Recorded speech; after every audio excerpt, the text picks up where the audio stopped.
తిరుపతిలో గంగమ్మ జాతర వైభవంగా జరుగుతోంది. భక్తులు పెద్ద ఎత్తున అమ్మవారిని దర్శించుకోవడానికి తరలి వస్తున్నారు.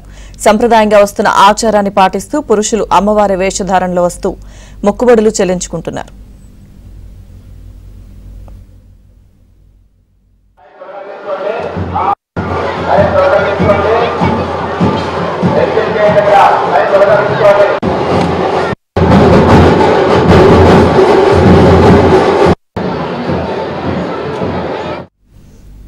తిరుపతిలో గంగమ్మ జాతరకు సంబంధించిన పూర్తి సమాచారం మా ప్రతినిధి దినేష్ లైవ్ లో అందిస్తారు. దినేష్.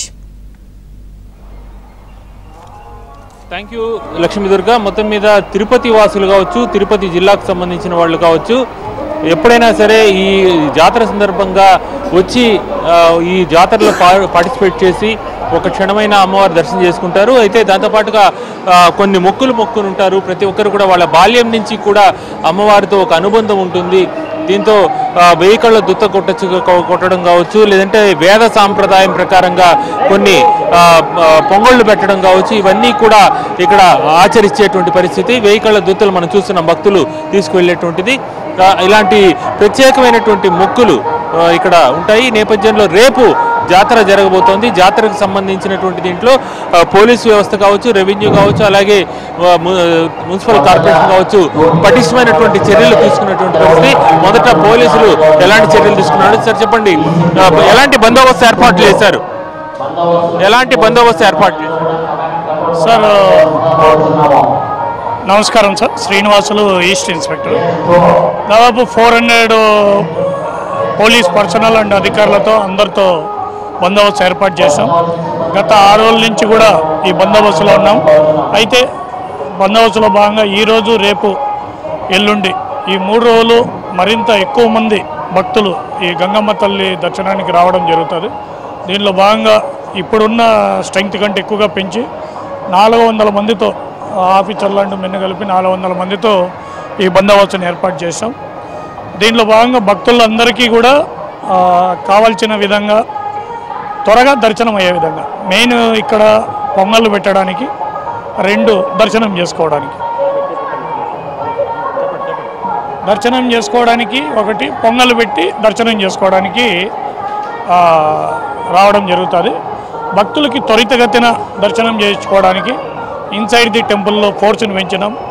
బయట అవుట్ సైడ్లో కూడా 2 వీలర్స్ కానీ, తర్వాత ఎక్కడ కానీ అడ్డం లేకుండా ఒక 300 మీటర్స్ సరౌండింగ్లో అంతా పకడ్బందీగా ఏర్పాటు చేస్తాం. భక్తులు ఫ్రీగా మూమెంట్ కావడానికి, అంటే ముఖ్య ఉద్దేశం ఇదంతా కూడా ఎక్కువ మంది భక్తులు దర్శనం చేసుకోవాలా, ఎక్కువ మంది రావాలా, ఎక్కువ మంది ఇక్కడి నుంచి డిస్పర్స్ కావాలనే ఉద్దేశంతోనే ఈ ప్రోగ్రాం ఏర్పాటు చేస్తాము, ఈ బందోబస్తు ఏర్పాటు చేస్తాము. ఇక్కడ మున్సిపల్ సంబంధించిన హెల్త్ ఆఫీసర్ ఉండే చెప్పండి, పొంగళ్ళు పెడతారు, బలులు ఇస్తారు, అలా కోళ్ళు కోయటం కావచ్చు, పొట్టేళ్ళు ఇవన్నీ కూడా ఉంటాయి. బాగా కొంచెం పారిశుధ్యానికి సంబంధించి ఎలాంటి ఏర్పాట్లు చేసావు?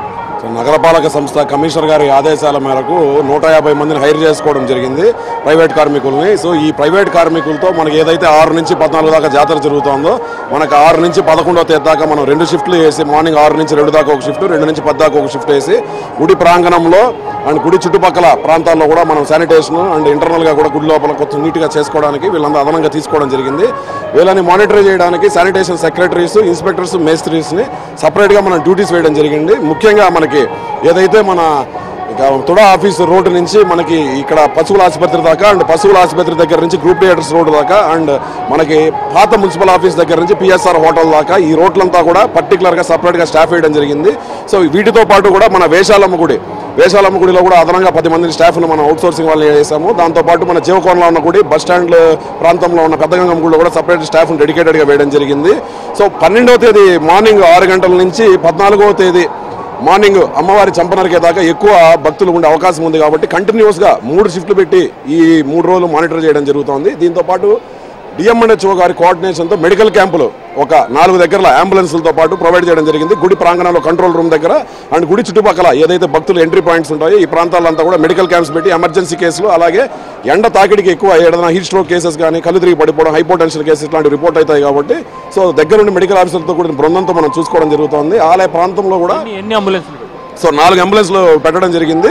గుడి ప్రాంగణంలోనే అంబులెన్స్ రెడీగా ఉండి స్ట్రెచర్స్, దానికి సంబంధించిన వీల్ చైర్లు కూడా మన గుడి లోపల పెట్టి ఏదైనా ఎమర్జెన్సీ కేసెస్ వస్తే కూడా మనం చూసుకునే విధానంగా కూడా కేసెస్ కూడా రిపోర్ట్ అవుతున్నాయి. సో దాంతోపాటు మనకి ఈ పొంగళ్ళు రేపు ఏదైతే మనకి 12వ తేదీ నైట్ నుంచి 13వ తేదీ అంతా కూడా హెవీగా ఉంటుంది కాబట్టి పర్టికులర్గా ఈ పొంగలు పెట్టే ఏరియా దగ్గర అంతా శానిటేషన్ స్టాఫ్ అలర్ట్గా ఉండి మనకి ఇమీడియట్గా పొంగలంతా కూడా రిమూవ్ చేసి ఏదైతే మనకి జంతువధ జరిగే దగ్గర అంతా కూడా ఈ రక్తము ఇదంతా ఎక్కువ ఉంటుంది అదంతా కూడా ఇమీడియట్ క్లీన్ చేసి బ్లీచింగ్ పౌడర్ చల్లి ఎక్కడా కూడా దుర్వాసన రాకుండా చర్యలు చేపట్టడం జరుగుతుంది. ఇప్పుడు మీరు చెప్పండి, ఎన్ని గంటలకు రేపు మొదట అభిషేకం జరిగి తర్వాత దర్శనం ఎన్ని గంటలకు ప్రారంభమవుతుంది? సర్వదర్శనానికి కావచ్చు, లేదు ప్రత్యేక దర్శనాలు కావచ్చు, ఎలాంటి ఏర్పాట్లు కూటమికి సంబంధించి కమిటీలు ఏర్పాటు చేశారు కదా, ఎలాంటి చర్యలు తీసుకుంటారు? రేపు ఉదయం 2 గంటలకి అమ్మవారి అభిషేక సేవ జరుగుతుంది. దానికి కట్టుదిట్టమైన చర్యలని డిపార్ట్మెంట్ వాళ్ళు తీసుకోవడం జరిగింది. రేపు 2 గంటలకి అభిషేకం పూర్తయిన వెంటనే సర్వదర్శనం ప్రారంభమవుతుంది. సామాన్య ప్రజలకి ఎటువంటి ఇబ్బందులు లేకుండా మున్సిపల్ సిబ్బంది, గంగమ్మ గుడి స్టాఫు, ఇతర పౌర సేవల సిబ్బందులు వాళ్ళందరూ కలిసి పటిష్టమైన చర్యలు తీసుకుంటున్నారు. ఎటువంటి అవాంఛనీయ సంఘటనలు జరగకుండా మెడికల్ క్యాంపులు కానీ అంబులెన్సులు కానీ అన్నీ పటిష్టంగా ఏర్పాట్లు చేశారు. విఐపీలకు ఒక 20% మాత్రమే ప్రాధాన్యత ఇచ్చి 80% సామాన్య భక్తులకి దర్శన ఏర్పాట్లను పటిష్టంగా చేస్తున్నారు. స్థానిక ఎమ్మెల్యే అరణి శ్రీనివాసులు గారు కానీ సుగుణమ్మ గారు కానీ ఆదేశాల మేరకు డిపార్ట్మెంట్ గంగమ్మ దేవస్థానం డిపార్ట్మెంట్ వాళ్ళు అన్ని విధాలా సహకరిస్తున్నారు. ఇక్కడ డెకరేషన్లు కానీ వాటర్ ప్రజలకి సామాన్య ప్రజలకి అలంకారాల విషయంలో ఎలాంటి జాగ్రత్తలు తీసుకుంటారు? పూల అలంకారాలకు సంబంధించి ఈ రోజు సాయంత్రం నుండి ప్రత్యేకమైన ఏర్పాట్లు చేయడం జరుగుతుంది. గత సంవత్సరం మనం చూడొచ్చు, ఒక రాజకీయ పార్టీకి సంబంధించిన పేరుని అలంకారం చేసిన పరిస్థితి. గత పాలనలో వైసీపీ పాలనలో జగన్ అనే ఒక వికృత సంస్కృతిని తెచ్చారు.